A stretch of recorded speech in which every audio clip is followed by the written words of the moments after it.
Muy buenos días, Dios les bendice. ¿Cómo están?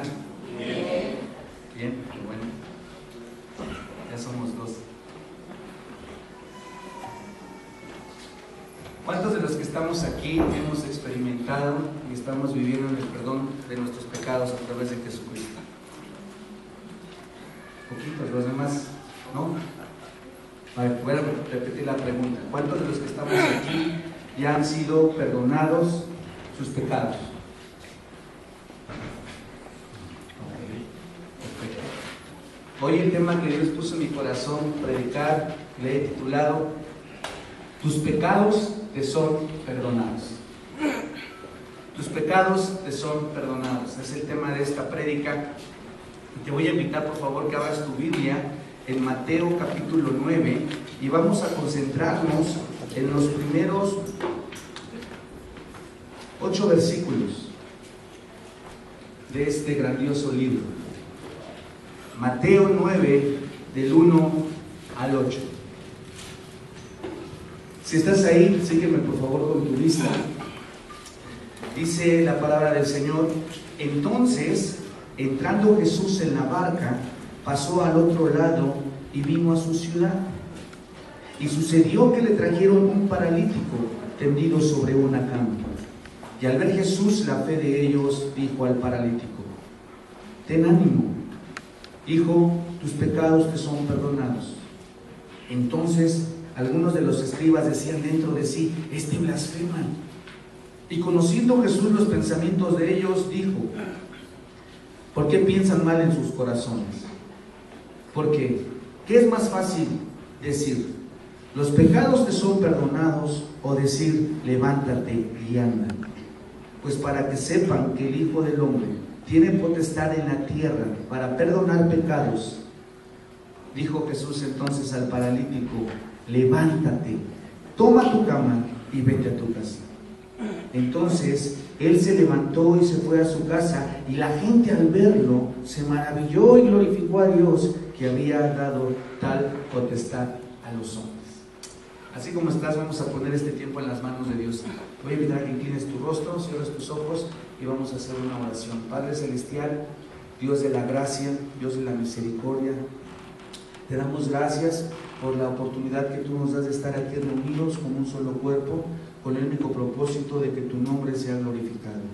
Gracias por el privilegio que nos das de poder ser instruidos en tu palabra, para que nosotros podamos estar, Señor, día con día llevando tu gloria, ser un reflejo de tu amor, ser un reflejo de tu perdón y ser un testimonio de lo que tú puedes hacer en la vida de cada creyente.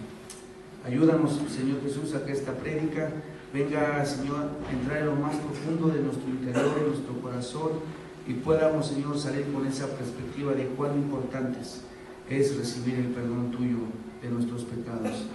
Y no solamente recibir el perdón tuyo, sino, Señor, manifestarlo en nuestro diario vivir. Bendito Jesús. Amén. Bueno, como bien saben ustedes, mis amados hermanas y hermanos, Mateo es el autor de este libro. Y Mateo significa regalo de Dios. Fíjate qué bonito significado de este nombre de Mateo. Mateo significa regalo de Dios. Y Mateo, como bien sabemos, fue uno de los 12 apóstoles. En Mateo capítulo 8 y capítulo 9, Mateo va a certificar la realeza de Jesucristo como rey, que eso es lo importante de todo el libro de Mateo. ¿Y cómo va a certificar o cómo certifica Mateo que Jesucristo es el Mesías? Bueno, a través de los milagros que él relata en este libro, como en el capítulo que acabamos de leer, que él llevaba a cabo. Mateo, mis amados hermanos y hermanas, su material lo va a presentar de una forma temática. No de una forma cronológica, sino de una forma temática. Y en el capítulo 9 principalmente observamos el poder que el Jesucristo tiene para dos cosas muy importantes. Tiene el poder para perdonar tus pecados, tiene poder para perdonar mis pecados, Y no solamente tiene ese poder, sino también tiene poder para obrar de una forma milagrosa, algo sobrenaturalmente, como lo vamos a estudiar.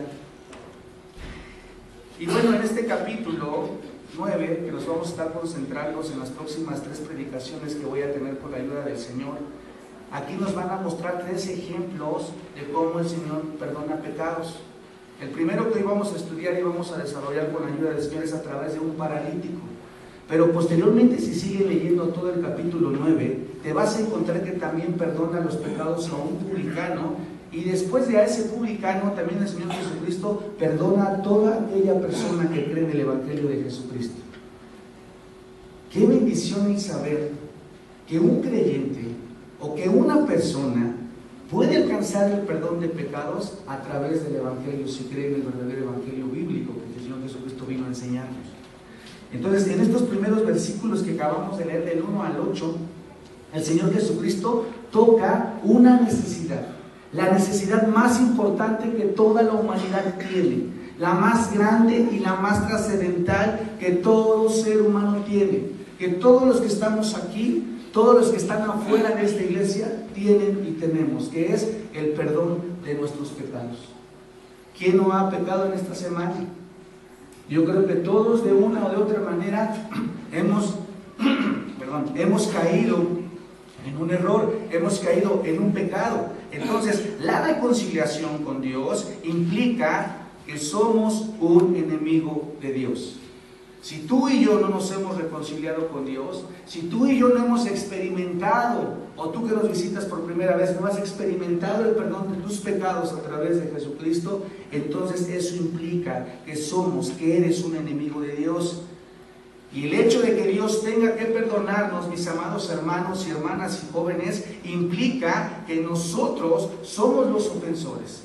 Que tú y yo, que mi vida, tus palabras, tus pensamientos, mis pensamientos han ofendido a Dios, han ofendido su santidad, han agredido lo que Dios es. Como dice Primera de Pedro, Dios es santo. Y lo hemos cantado hoy en esta alabanza, ¿verdad? Porque Dios es santo, porque Dios es santo, Él es fuerte. Entonces, mis amados hermanos, necesitamos que Dios nos perdone en la obra que hizo Jesucristo para ser liberados de 2 cosas muy importantes que hace el pecado: liberarnos del poder que ejerce en nuestras vidas y liberarnos de la paga que conlleva el pecado, que es, como se nos ha enseñado, la muerte, que es la condenación para aquellos que aún no han llegado a los pies de Cristo. Entonces, vamos a empezar aquí a desarrollar. Cuando estaba estudiando este pasaje, yo me emocioné por toda la riqueza que nos ofrece tan solamente estos 8 versículos, y a través de un medio que fue un paralítico. Porque a lo mejor tú no estás paralítico físicamente, pero habemos muchas personas que están paralíticas en el alma, que están paralíticas en el espíritu, que es ahí donde hoy Dios tiene la capacidad y tiene el poder para poder levantarnos, para poder restaurarnos. Y bueno, acompáñame a tu Biblia y vamos a desglosar el primer versículo del capítulo 9. Dice: entonces, entrando Jesús en la barca, pasó al otro lado y vino a su ciudad. Mis amados hermanos y hermanas, después del primer viaje de evangelización que hizo el Señor Jesucristo por toda Galilea, Jesús volvió nuevamente a su ciudad. Y aquí viene la primera pregunta: ¿a cuál ciudad se refiere Mateo? Porque dice aquí que volvió a su ciudad. Bueno, de acuerdo a Mateo 4:13, que es más atrás, su ciudad es Capernaum. Ahí estaba concentrado el Señor Jesucristo, y estaba ubicado en la parte norte del mar de Galilea. Si tú lees el otro evangelio de Marcos, él comenta que Jesucristo estaba en una casa. Marcos nos da un poquito de mayor detalle en esta situación que estaba el Señor Jesucristo. Marcos dice que él estaba en una casa predicando, y muy probablemente se dice, no es una aseveración, pero los eruditos y los estudiosos de la Biblia dicen y mencionan que muy probablemente estaba en la casa de Pedro predicando. O sea, el milagro se obró muy probablemente en la casa de Pedro. Entonces, ahí el Señor Jesucristo no solamente se encontraba rodeado de los gentiles, que quiero hacerles un recordatorio: la palabra gentil o los gentiles, cuando mencionan la Biblia, son todos aquellos que no son judíos, son todos aquellos que no proceden precisamente de ser judíos. Entonces, ahí se encontraba el Señor Jesucristo Se encontraba ahí con los fariseos también y los escribas que estaban ahí, como lo acabamos de relatar. Entonces dice aquí que vinieron de Jerusalén y de Judea la gente, pero no tenían un deseo genuino de conocer al Señor Jesucristo ni de escucharlo. Toda la gente que estaba ahí en ese momento, su interés principal no era tanto el de recibir lo que el Señor estaba diciendo, no era tanto el de ir con un oído atento, con un espíritu enseñable, y que fueran alimentados a través de las palabras de verdad que salían de la boca del Señor Jesucristo, sino que estaban analizando con una actitud de crítica negativa para justificar su incredulidad. Es como cuando a ti te invitan, una persona viene por primera vez a esta iglesia o otra iglesia, y lejos de que pudiera recibir la palabra del Señor, lejos de que fuera parte de confrontarle y que él viera la necesidad que tiene del Señor Jesucristo, solamente está criticando, solamente ve cómo tocan la alabanza, o solamente está checando qué dice el predicador, pero va a todo menos a lo más importante: que la palabra de Dios venga a transformar su vida, que la palabra de Dios venga a confrontar su vida. Y esta es la situación que está pasando hoy el Señor Jesucristo. La gente oye de Dios, la gente oye cómo predica el Señor Jesucristo, pero su corazón está cerrado. Ellos simplemente van como personas de expectativas. Ellos simplemente van a ver en qué falla Jesús, qué dice mal, para poder entonces ahí contradecirle, para poder ahí agarrarlo, y de esa manera ellos justificar su incredulidad de que el Señor Jesucristo era el Mesías.